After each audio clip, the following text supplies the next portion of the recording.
মৰমৰ ছাত্ৰ-ছাত্ৰীসকল capsule coaching centre YouTube চেনেললৈ আপোনালোকক আজি পুনৰবাৰ স্বাগতম। আজি আপোনালোকৰ বাবে ষষ্ঠ শ্ৰেণীৰ সমাজ বিচিত্ৰা অৰ্থাৎ সমাজ বিজ্ঞানৰ পাৰ্ট 13 ভাৰতৰ শাসন ব্যৱস্থাৰ গঠন নামৰ পাঠটোৰ সকলো পাঠভিত্তিক প্ৰশ্ন উত্তৰ লগতে পৰীক্ষাত আহিবলগীয়া গুৰুত্বপূৰ্ণ প্ৰশ্ন উত্তৰসমূহ অতি সহজ আৰু চুটিকৈ আলোচনা কৰিম। তো ছাত্ৰ-ছাত্ৰীসকল তোমালোকে ভিডিঅ'টো স্কিপ নকৰাকৈ লাষ্টলৈকে চাই থাকা। অনুশীলনী 1ত 1 নম্বৰত দিয়া আছে তলত প্ৰশ্নবোৰৰ উত্তৰ দিয়া। ইয়াৰ ক নম্বৰত কি কৈছে, ঘৰ বা বিদ্যালয়ত একো নীতি নিয়ম নাথাকিলে কি হ'ব? তোমালোকৰ ঘৰ বা বিদ্যালয়ত যদি কোনো ধৰণৰ নীতি নিয়ম বা শৃংখলাবদ্ধ নাথাকে তেনেহ'লে কি হ'ব? তো তোমালোকে ইয়াৰ উত্তৰত লিখিবা, যদি ঘৰ বা বিদ্যালয়ত একো নীতি নিয়ম নাথাকে তেন্তে সেইখন বিশৃংখল হৈ পৰিব। কি কৈছে, যদি ঘৰ বা বিদ্যালয়ত একো ধৰণৰ নীতি নিয়ম বা আইন কানুন নাথাকে তেনেহ'লে ঘৰখন বা বিদ্যালয়খন বিশৃংখল হৈ পৰিব। সকলোৱে নিজৰ ইচ্ছামতে ব্যৱহাৰ কৰিলে সামাজিক আৰু শৃংখলাবদ্ধ জীৱন নোহোৱাৰ সম্ভাৱনা থাকে। সেইকাৰণে ঘৰে হওক বা বিদ্যালয়ে হওক তাত নীতি নিয়ম আইন কানুন থকাটো অতি দৰকাৰ। তাৰপিছত কুৱেশ্যন খ দিয়া আছে শাসন ব্যৱস্থানো কি? তো ইয়াৰ উত্তৰত তোমালোকে লিখিবা, শাসন ব্যৱস্থা হৈছে জনগণৰ মাজত শৃংখলা আৰু সুচলতা ৰক্ষা কৰাৰ ব্যৱস্থা। শাসন ব্যৱস্থা হৈছে এনে এটা ব্যৱস্থা যিটোৱে জনগণৰ মাজত সুচলতা ৰক্ষা কৰাত সহায় কৰে। এই ব্যৱস্থাই আইন বিধি নিয়ম কানুন আদি ব্যৱহাৰ কৰি সমাজত শৃংখলা স্থাপন কৰে। তাৰপিছত কুৱেশ্যন গত দিয়া আছে চৰকাৰনো কি? তো ইয়াৰ উত্তৰত তোমালোকে লিখিবা, চৰকাৰ হৈছে এজন ৰাষ্ট্ৰ বা ৰাজ্যৰ বাবে সিদ্ধান্ত লোৱা, আইন বনোৱা আৰু সেয়া কাৰ্যকাৰী কৰা সংগঠন বা সংস্থা। চৰকাৰ হৈছে আইন বনোৱা, সেইটো কাৰ্যকাৰী কৰা আৰু সিদ্ধান্ত লোৱা, এই তিনিওটা কামেই চৰকাৰৰ হাতত থাকে।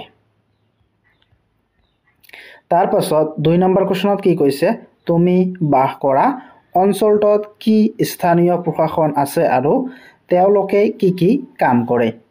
তো ইয়াৰ উত্তৰত তোমালোকে লিখিব পাৰা, মই যি অঞ্চলত বাস কৰোঁ তাত গাঁও পঞ্চায়ত বা পৌৰসভা আছে। তেওঁলোকে পানী যোগান, পকা ৰাস্তা বনোৱা, মল-মূত্ৰ নিষ্কাশন, বিদ্যুৎ সুবিধা, বিদ্যালয় আৰু স্বাস্থ্য কেন্দ্ৰৰ ব্যৱস্থা আদিৰ দায়িত্ব লয়। তাৰপিছত অনুশীলনী 2ত 1 নম্বৰত দিয়া আছে তলৰ প্ৰশ্নবোৰৰ উত্তৰ দিয়া। ইয়াৰ ক নম্বৰ কুৱেশ্যনত কি কৈছে, এখন চৰকাৰৰ প্ৰধান অংগ কেইটা কি কি? তো ইয়াৰ উত্তৰত তোমালোকে লিখিব, এখন চৰকাৰৰ প্ৰধান অংগ 3টা। কি? এখন চৰকাৰৰ প্ৰধান অংগ 3টা থাকে। সেই অংগ কেইটা হ'ল 1 বিধানপালিকা, 2 কাৰ্যপালিকা আৰু 3 হৈছে ন্যায়পালিকা। এই 3টা হৈছে চৰকাৰৰ প্ৰধান অংগ। কি?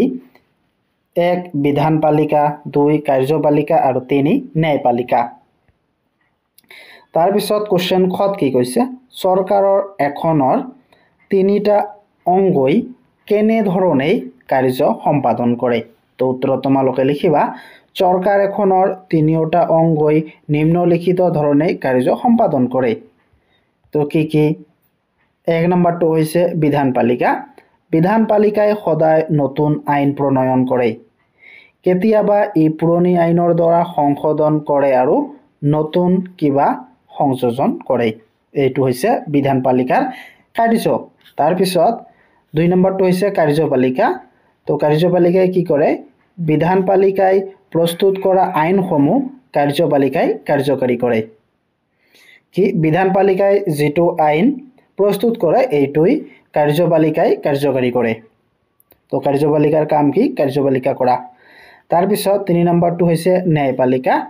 ন্যায়পালিকাই আইনৰ ভিত্তি আৰু তাক সঠিকভাৱে কাৰ্যকাৰী কৰা হৈছে নে হোৱা নাই বিচাৰ কৰে। ন্যায়পালিকাৰ হৈছে ন্যায় দিয়া বা বিচাৰ কৰা কাম। তাৰপিছত কোশ্চেন গত কি কৈছে কেন্দ্ৰীয় আৰু ৰাজ্যিক স্তৰত চৰকাৰৰ এখনৰ তিনিওটা অংগই গঠন কেনেদৰে হয় তো উত্তৰত তোমালোকে লিখিবা কেন্দ্ৰীয় আৰু ৰাজ্যিক স্তৰত চৰকাৰৰ এখনৰ তিনিওটা অংগ গঠন এনেদৰে হয় এনেদৰে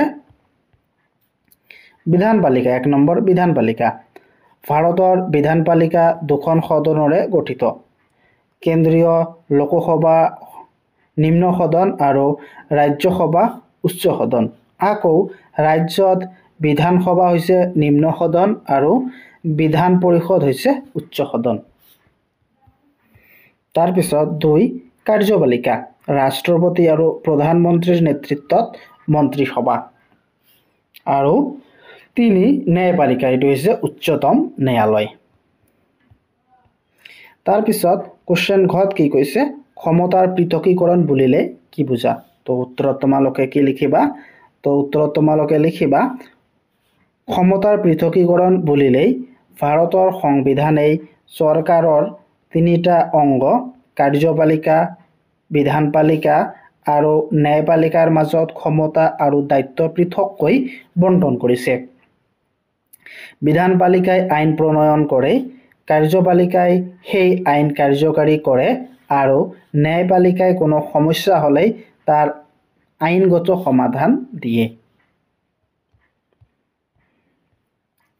তাৰ পিছত কোশ্চেন উঙত কি কৈছে ক্ষমতাৰ নিয়ন্ত্ৰণত আৰু ভাৰসাম্য মানে কি কি কৈছে ক্ষমতাৰ নিয়ন্ত্ৰণ আৰু ভাৰসাম্য মানে কি তো ইয়াৰ উত্তৰত তোমালোকে লিখিবা ক্ষমতাৰ নিয়ন্ত্ৰণ আৰু ভাৰসাম্য বুলিলে চৰকাৰৰ প্ৰতিখন অংগই একোটা সীমাৰ ভিতৰত থাকি একে একে কাৰ্যবেক্ষণ কি একে একে পৰ্যবেক্ষণ কৰি দেশৰ শাসন ব্যৱস্থাৰ সাম্যকভাৱে চলাই ৰখা ব্যৱস্থাকে বুজায় কি ক্ষমতাৰ নিয়ন্ত্ৰণ আৰু ভাৰসাম্য বুলিলে চৰকাৰৰ প্ৰতিখন অংগই একোটা সীমাৰ ভিতৰত থাকি একে একে পৰ্যবেক্ষণ কৰি দেশৰ শাসন ব্যৱস্থাৰ সাম্যকভাৱে চলাই ৰখা ব্যৱস্থাকে বুজায় তাৰ পিছত অনুশীলনী 3 1 নম্বৰত দিয়া আছে তলৰ প্ৰশ্নবোৰৰ উত্তৰ দিয়া ইয়াৰ ক নম্বৰ প্ৰশ্নত কি কৈছে গণতন্ত্ৰ শব্দটো কোন ভাষাৰ পৰা আহিছে তো এইটো এটা ভেৰি ভেৰি ইম্পৰ্টেন্ট কোশ্চেন এটো তোমালোকে ভালদৰে মনত ৰাখিবা তো ইয়াৰ উত্তৰত তোমালোকে লিখিবা গণতন্ত্ৰ শব্দটো গ্ৰীক ভাষাৰ পৰা আহিছে গণতন্ত্ৰ শব্দটো গ্ৰীক ভাষাৰ পৰা আহিছে তো এইটো তোমালোকে ভালদৰে মনত ৰাখিবা তাৰ পিছত কোশ্চেন খত কি কৈছে গণতন্ত্ৰ শব্দটো অৰ্থ কি তো ইয়াৰ উত্তৰত তোমালোকে লিখিবা গণতন্ত্ৰৰ শব্দগত অৰ্থ হৈছে ডেমোস অৰ্থাৎ জনসাধাৰণ আৰু ক্ৰেটস অৰ্থাৎ শাসন বা ক্ষমতা তো কি ইয়াৰ অৰ্থ কি হৈছে জনসাধাৰণৰ শাসন তাৰ পিছত কোশ্চেন গত কি কৈছে ভাৰতৰ বাহিৰেও আৰু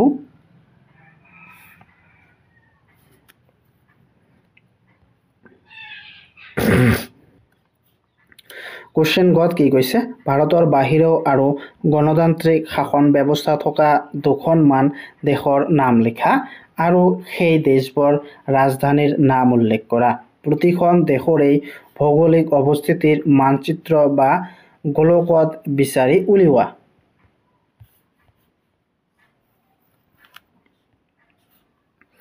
তো উত্তৰত তোমালোকে লিখিবা দেশৰ নাম এইটো দুটা দেশৰ নাম লিখিব এটা হৈছে আমেৰিকা যুক্তৰাষ্ট্ৰ ইয়াৰ ৰাজধানী কি হৈছে ৱাশ্বিংটন ডিসি তো আমেৰিকাৰ যুক্তৰাষ্ট্ৰৰ ৰাজধানী কি ৱাশ্বিংটন ডিসি আৰু ইয়াৰ ভৌগোলিক অৱস্থান হৈছে উত্তৰ আমেৰিকা তাৰ পিছত 2 নম্বৰটো হৈছে জাৰ্মানী তো ইয়াৰ ৰাজধানী কি বাৰ্লিন ইয়াৰ ভৌগোলিক অৱস্থান হৈছে ইউৰোপ তাৰ পিছত কোশ্চেন ঘত দিয়া আছে প্ৰতিনিধিত্বমূলক গণতন্ত্ৰ কি তো ইয়াৰ উত্তৰত তোমালোকে লিখিবা ভাৰতৰ দৰে পৃথিৱীৰ বেছিভাগ দেশতেই আছে গণতান্ত্ৰিক চৰকাৰ কিন্তু আধুনিক কালত জনসংখ্যা বৃদ্ধিৰ লগে লগে জনসাধাৰণে নিজেই নিজক শাসন কৰিব নোৱাৰি কিছুমান প্ৰতিনিধিৰ জৰিয়তে চৰকাৰ চলায় ইয়াক আমি প্ৰতিনিধিত্বমূলক গণতন্ত্ৰ বা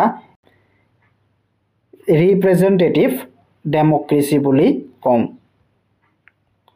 তাৰপিছত 9 নম্বৰ প্ৰশ্নত কি কৈছে প্ৰত্যক্ষ গণতন্ত্ৰ আৰু পৰোক্ষ গণতন্ত্ৰ কি তো উত্তৰত তোমালোকে লিখিবা প্ৰত্যক্ষ গণতন্ত্ৰ জনসাধাৰণে নিজে সিদ্ধান্ত লয় আৰু পৰোক্ষ গণতন্ত্ৰ জনসাধাৰণে প্ৰতিনিধি নিৰ্বাচন কৰে যিয়ে সিদ্ধান্ত লয়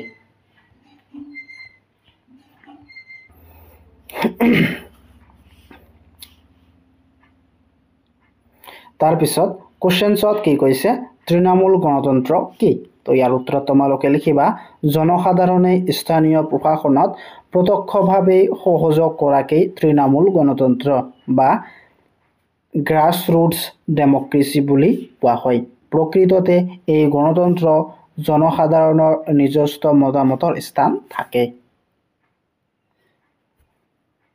তো তোমালোকে 13 নম্বৰ পাৰ্টটো যদি চাব বিচাৰা তেনেহলে মোৰ ভিডিওৰ ডেসক্ৰিপচনত গলে তো তোমাল বা প্লেলিষ্টত গলে তো প্লেলিষ্টত গলে তোমালোকে 13 নম্বৰ পাৰ্টটো পাই যাবা